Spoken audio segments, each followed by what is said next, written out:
morning, everyone. I'm going to echo. It's so exciting to actually be in a room with people and not have things on virtual. So thank you, Erica, and the team for inviting me and also all of you to come together today.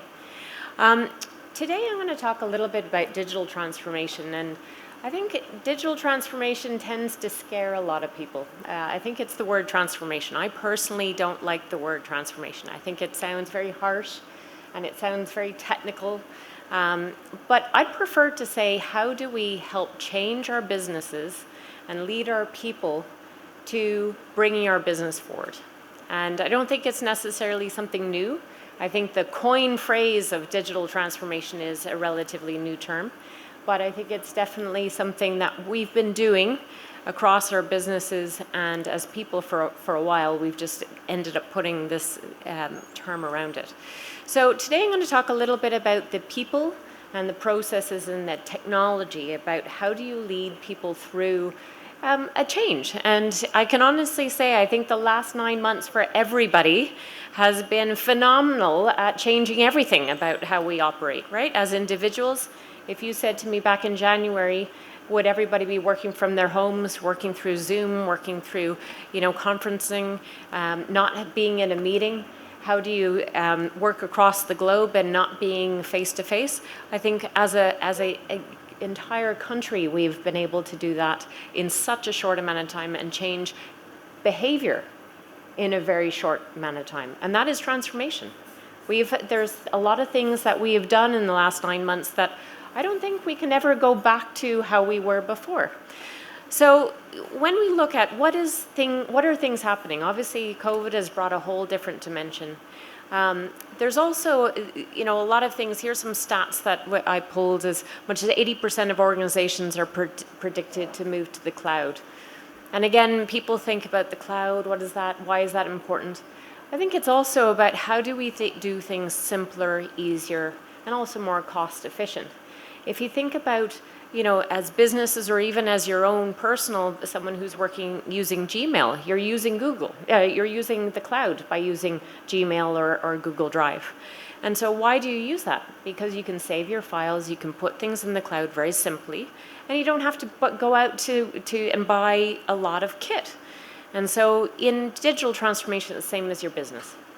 You don't have to spend a huge amount of money in buying servers and racks and all these big things that used to cost millions of dollars in CapEx, and now you can actually pay on a monthly basis.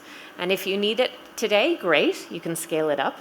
But tomorrow, maybe you need to reduce it down. And over the last 9 months, a huge amount of businesses have had to transform and change how they do that. And by using things like the cloud, has enabled people to be able to be efficient and effective and be agile. And that's the key thing to transformation. How do we become agile? The other piece is look at the way that we're trying to transact. If you think about 5 years ago, everything was cash in your wallet. More and more people are now less of a cash society, and we're going to be using wallets, and we're going to be using credit cards, and we're going to be using global payments. Hard to think about that, but it is how we're starting to move. And so when you look at it, by 2020, they say that only 17% will be actually cash payments. And so that's where technology comes in. How do we use our mobile phones? How do we use our computers? How do we use different digital technology to be able to interact, and not only for doing business on the street with the person beside you, but as a small business, suddenly the world is now your oyster. You can actually transact with somebody in Europe or in Asia or in South America. And you could be a person behind a computer. Someone in a different country doesn't know how big you are or how small you are. You're now able to compete in a large scale against the big companies. But if you're offering something that's very niche to a particular audience, you're able to crack into that, even if you're a one person with a computer. And so that is part of what digital transformation is about. It's about how do you bring your digital technology, bring your people through, and how do you bring your processes to make sure that you become simple and easy and agile and nimble. I think the one thing that most companies underestimate is the culture change, and that's where the people piece comes in. In order for a digital transformation of any size, of any company, you have to bring your people through. If they aren't on board, and if it isn't driven from the top down, chances are your digital transformation will not work. If you look at the Fortune 500 companies, half of them have gone out of business in the last 20 years. Why? Because they didn't do digital transformation properly. They didn't bring people in. They didn't keep up with the time. They didn't bring in the processes and the technology that they needed to do. A lot of companies make the big mistake of, hey, I'm at the top of my game and I haven't changed. Well, you might be number one today, but you could be at the bottom tomorrow. And that's why it's always about making sure that you bring your organization through. And that is how you bring every part of your business through a type of change. I've seen time and time again, business leaders think, okay, you know what, I'm going to hire someone, tick a box, and I'm going to get IT to own it. You know, it's technology. I'll give it to the IT. They know what's going on. And then that IT person is stuck there and they don't interact with the rest of the business. Or they give it to HR and say, you know what, drive a transformation. But if you don't touch every single part of your organization with change, it's going to fail, guaranteed. And because if you're not all heading in the same direction, if you're all not bought into that we need to change, and how are we going to do that through the people and the process and the technology and all the other aspects of it, finance and operations, etc., you're going to have a conflict and people are not going to buy into the vision. So this is where your strategy and your culture really need to come together, and this is extremely hard. So I think as a leader, what you need to do is think about, what am I trying to achieve? And a lot of times people set up a big vision, and that's great to have a big vision. You always need to have your North Star.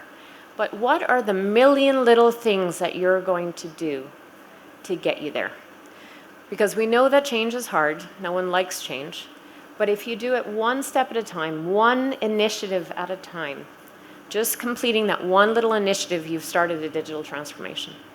And I think that's a key aspect that a lot of people undervalue. They think, oh my gosh, how do I even start this? Where do I begin? And they get bogged down in all the detail and all this idea of a big thing, that they forget that actually transformation starts with the little things. And that's about giving people the empowerment to start changing. And the people that know that the best are usually the people closest to your customers. If you ask the people that are in your contact center or on the ground in your retail stores or in somehow connected to the business customers and asking them one thing at a time, if you had to change one thing, one process, usually it's pretty simple. But the problem is it doesn't filter up. And so when you can think about the big strategy, that's wonderful, but if you're not fixing the things for customers at the bottom, then you're not going to have this change that you're trying to do. So then it comes into the 4 areas that I think are really important for this. One is impact. So what is that big vision? What are you trying to change that is really going to set you different from other businesses? The second is speed. When you're a person running your own business and you're a 1, 2, 3 person, it's extremely fast to change things, right? Because, you know, you've got to pay the bills, you've got to change things, you need to hustle for that money. But as a bigger business, sometimes speed is extremely hard because you get bogged down in the processes.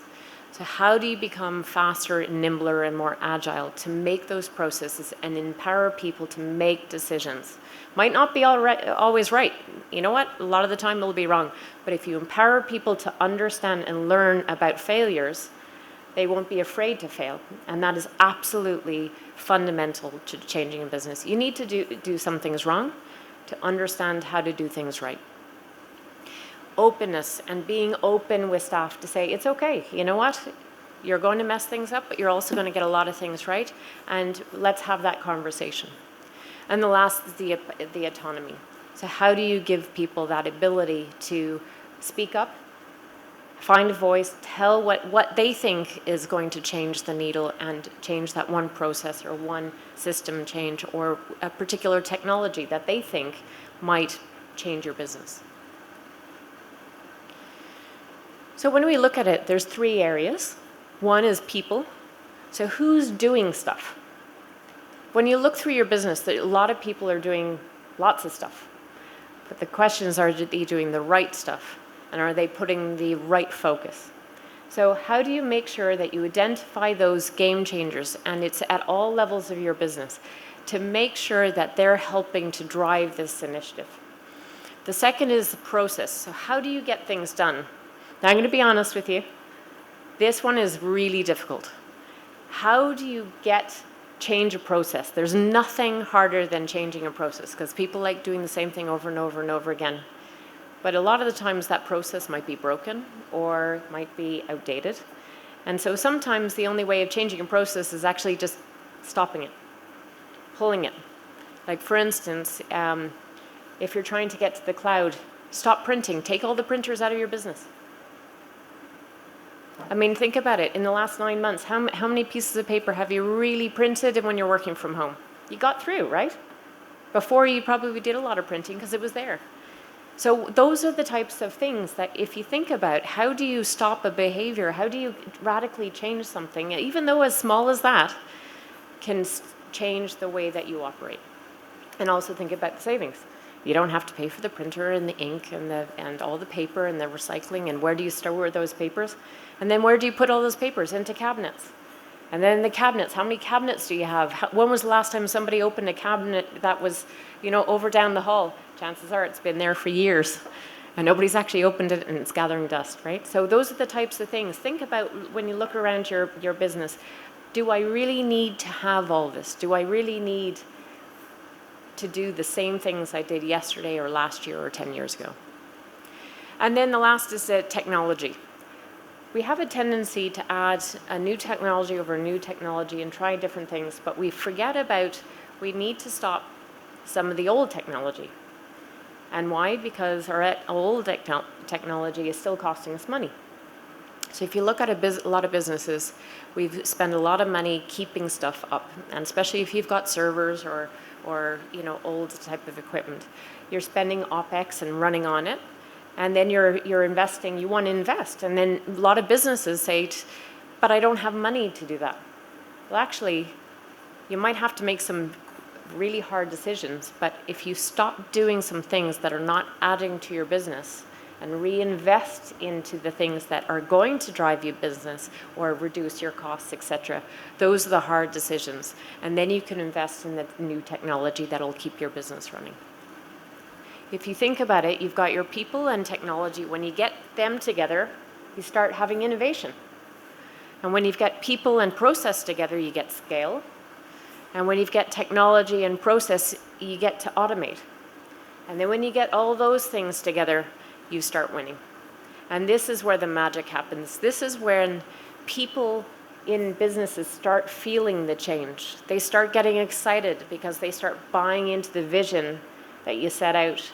And you start saying, see how we've actually changed things. And I think for a lot of staff, when they don't see change happening, they go, oh, here we go again. And that is fundamental being a leader, is really showing the proof in the pudding. How do we actually change from within? And so here are some examples from a people point of view. Really spending time. I think a lot of businesses talk about training. Do they really get into the nooks of it and train and really upskill? Because a lot of our staff have the potential, but we have to give them the tools. The second is really investing in the skills and the qualifications of our people and upskilling to understand what are the new things that are happening. And then obviously the resources. Sometimes you need to make sure that not only do you invest in the people that are there, but also bringing in people who will actually add and help to bring your people along because they have the right skill set. From a process point of view, your management of systems, and that goes back to cutting off old things, investing in the new things, and then looking at how do you manage that. So one of the key things is you don't turn off a system that's actually holding up a lot of your customers, or you're turning off a system that's bringing you revenue. So how do you make sure that you put the things that you move fast, but you don't turn off the wrong things? Because the last thing you want to do is turn it off and suddenly you're hurting your business. Looking at what best practices there and making sure that you're always looking at what you're doing to make sure that you're investing in the right place, you're spending time with your staff, making sure that the process that you're doing is pushing your business forward. And the last is on the technology, that you're deploying what you need instead of what you think you should have. And this is where, listen to your people.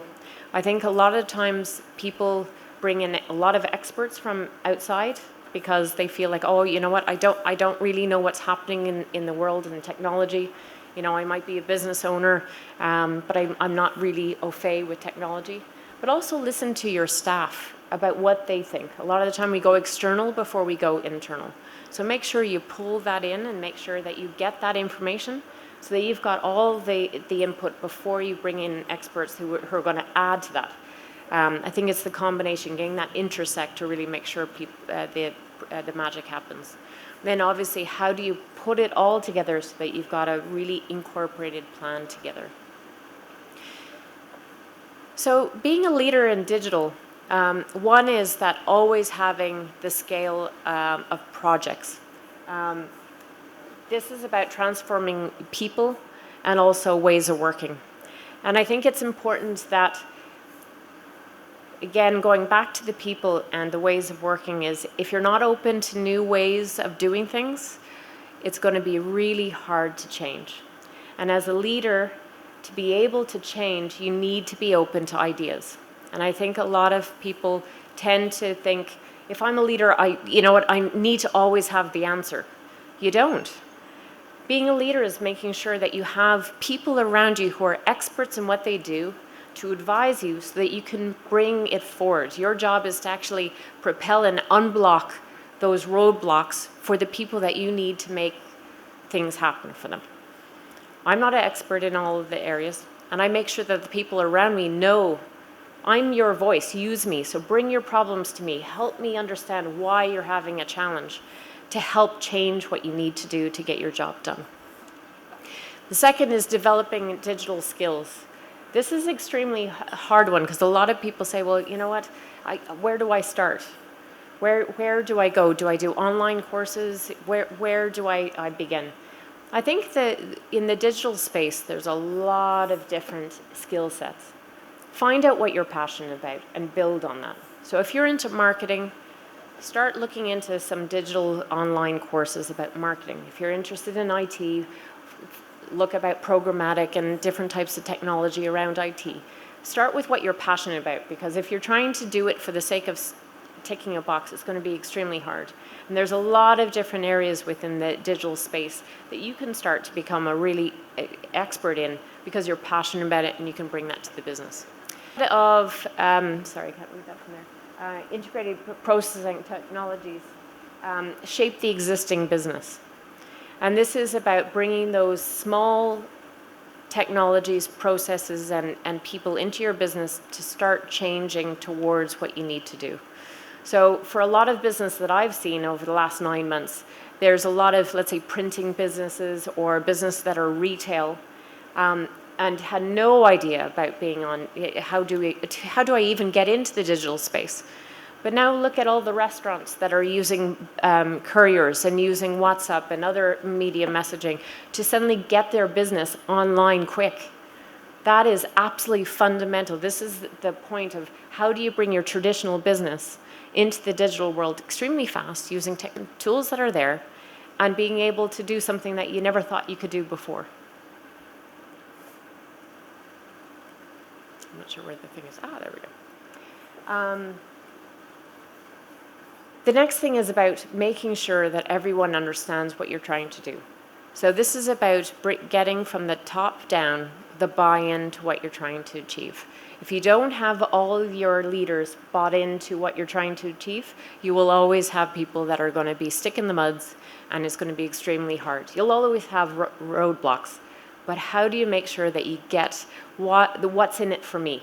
and bringing it to each person in your business that understands what's in it for me to help their area become more efficient, more effective, more engaged.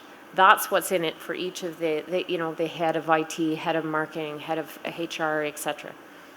The second to last is all programs really look at the user need.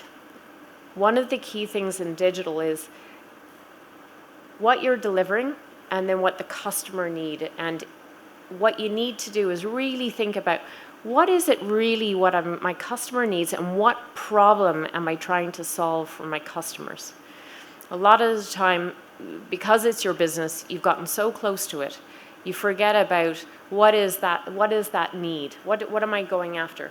And if you develop all your initiatives around that customer, that's how you're going to transform into the digital piece, by making sure all the processes, the people, and the technology support that customer need.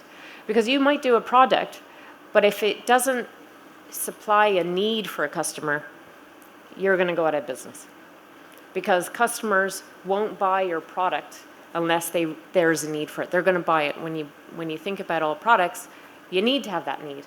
So making sure that you're really putting that at the core of what you're doing, researching, find out what your customers' pain points are, and that is how you continuously innovate your products to make sure that you're keeping up to speed of what they need.